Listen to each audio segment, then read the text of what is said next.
नमस्कार, news bioscope देख रहे हैं आप। मैं हूं मनीष कुमार वर्मा। आज बीजेपी ने 66 सीटों की लिस्ट, अपनी सूची जारी की है। उम्मीदवारों की नामों की घोषणा भी कर दी है। लेकिन इन सबके बीच में आपने देखा होगा, इस बीच काफ़ी हलचल रही।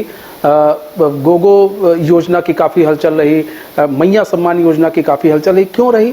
इसका पीछे का मेन कारण ये था कि आधी आबादी को कैसे अपनी ओर किया जाए। अब हम ये जानेंगे कि आज बीजेपी ने जो अपनी लिस्ट जारी की है, आधी आबादी में उसने जो सीटों में कितनी हिस्सेदारी जो है महिलाओं को बीजेपी ने दी है, ये हम जानेंगे। राकेश रंजन जी हमारे साथ जुड़े हैं, उनसे बातचीत करेंगे। राकेश जी, आधी आबादी की बात होती है और ऐसे में बीजेपी ने 66 सीटों पर अपने उम्मीदवारों की लिस्ट जारी की है। ऐसे में कितनी महिलाओं को वोट दिया गया? क्योंकि सम्मान की जब बात होती है, महिलाओं के सम्मान की बात होती है, बीजेपी बहुत कहती है बहुत सम्मान करते हैं महिलाओं का। कितना सम्मान किया गया लिस्ट के हिसाब से? देखिए, अगर हम प्रत्याशियों की लिस्ट को देखें और उसमें महिला प्रत्याशियों को ढूंढें जिन्हें बीजेपी ने टिकट दिया है, तो उनकी संख्या आपको 12 दिखेंगी। 66 में 12 महिला उम्मीदवार जो है वो दिख रही हैं। जामताड़ा से सीता सोरेन जो है वो चुनाव लड़ेंगी। कोडरमा से डॉक्टर नीरा यादव हैं। जमुआ से डॉक्टर मंजू देवी हैं। गांडे से मुनिया देवी हैं, जो कि नई कैंडिडेट भी हैं, पहली बार जो है वो बीजेपी के टिकट पर चुनाव लड़ेंगी और कल्पना सोरेन के खिलाफ चुनाव लड़ेंगी। गांडे से मुनिया देवी जेप अध्यक्ष हैं और वो जो है किस तरह से टक्कर देती हैं कल्पना सोरेन को, इस पर सभी की नज़रें होंगी। इसके अलावा जैसा मैंने आपको बताया कि इंद्रजीत मेहता चूँकि इस बार चुनाव नहीं लड़ सकते थे, तो उनकी जगह सिंदरी से तारा देवी को, जो कि इंद्रजीत मेहता की धर्मपत्नी हैं, उनको टिकट मिला है।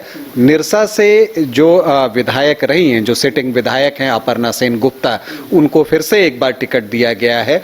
झरिया से रागिनी सिंह को भी फिर से टिकट दिया गया है। हालांकि पिछला चुनाव वो पूर्णिमा नीरज सिंह से हार गई थी, लेकिन इस बार फिर से उन पर पार्टी ने भरोसा जताया है और इस बार जिम्मेदारी सौंपी है कि वो झरिया से जो है वो सीट निकालें। इसके अलावा एक और बेहद महत्वपूर्ण प्रत्याशी हैं पोटका से, जो पूर्व मुख्यमंत्री हैं अर्जुन मुंडा, उनकी धर्मपत्नी जो हैं वो पोटका से चुनाव लड़ रही हैं, मीरा मुंडा, तो वो भी यहाँ से लड़ेंगी। इसके अलावा जो अभी उड़ीसा के राज्यपाल हैं, पूर्व मुख्यमंत्री हैं झारखंड के रघुवर दास, उनकी बहू हैं पूर्णिमा दास साहू, उनको भी जमशेदपुर पूर्वी से जो है वो टिकट दिया गया है। और एक नाम और भी है चाईबासा से, वहाँ गीता बालमुचु को टिकट दिया गया है। और गीता बालमुचु भी सामाजिक जीवन में बहुत सक्रिय हैं। अभी जब गीता कोड़ा लोकसभा का चुनाव लड़ रही थी, तो जो सारी चीज़ें मैनेज संयोजन की भूमिका होती है उसमें वो थी और नगर परिषद में भी वो रह चुकी हैं, तो वो गीता बालमुचु हैं। और वो जो हैं मंत्री हैं दीपक बिरुआ, उनको चुनौती पेश करेंगी।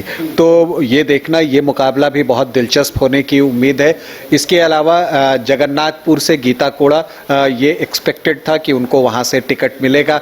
हालांकि लोकसभा के चुनाव में सिंहभूम से सीट हार गई थी गीता कोड़ा, तो इस बार फिर से वो विधानसभा के चुनाव में उतर रही हैं और वो जगन्नाथपुर से जो है वो चुनाव लड़ेंगी गीता कोड़ा। और इसके अलावा छतरपुर से जो है पुष्पा देवी भुइयां को एक बार फिर से टिकट दिया गया है। आपको बता दूं कि पुष्पा देवी पिछली बार जो है छतरपुर में बहुत अच्छे मार्जिन से जीती थी, जहां तक मुझे याद है 26,000 से ज़्यादा का मार्जिन था, तो उन्हें एक बार फिर से जो है टिकट दिया गया है। वो सिटिंग विधायक हैं। तो अगर आप इस लिस्ट को देखें तो जो पहले से विधायक हैं उनमें सीता सोरेन तो पहले आपको जेएमएम से विधायक थी, लेकिन बीजेपी से नहीं, इसलिए उनका नाम मैं इसमें छोड़ रहा हूँ। कोडरमा से नीरा यादव, बीजेपी के टिकट पर ही उन्होंने चुनाव जीता था, उन्हें फिर से टिकट दिया गया है।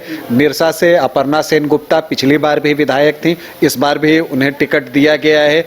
इसके बाद अगर आप आइए तो फिर पुष्पा देवी ही आती हैं, जो कि छतरपुर से पिछली बार भी जीती थी। तो जो 3 सिटिंग महिला विधायक थी उनका टिकट फिर से रिपीट किया गया है और बाकी नए प्रत्याशी हैं। सीता सोरेन तो पहली बार ही बीजेपी से विधायक का चुनाव लड़ेंगी और वो जामताड़ा से लड़ेंगी और वो भी मंत्री डॉक्टर इरफान अंसारी के खिलाफ लड़ेंगी। तो इस चुनाव पर भी पूरे राज्य की नज़र होगी और ये भी एक बहुत इंटरेस्टिंग चुनाव जो है वो होने जा रहा है। काफ़ी इंटरेस्टिंग इंटरेस्टिंग चुनाव होने वाला है। और जैसा कि बताया कि 12 जो महिलाएं हैं उनको टिकट दिया गया है, और ऐसे में देखना होगा कि देखिए सबसे बड़ी चीज़ है कई सीटें जैसे ऐसे में काफ़ी हॉट रहने वाली हैं इस बार। और झारखंड का चुनाव जो है काफ़ी इंटरेस्टिंग और काफ़ी मतलब कहते हैं ना कि ऐसा नहीं होगा, नेक टू नेक जो है ये चुनाव होने वाला है। फिलहाल हमारे इस खास पेशकश बस इतना ही।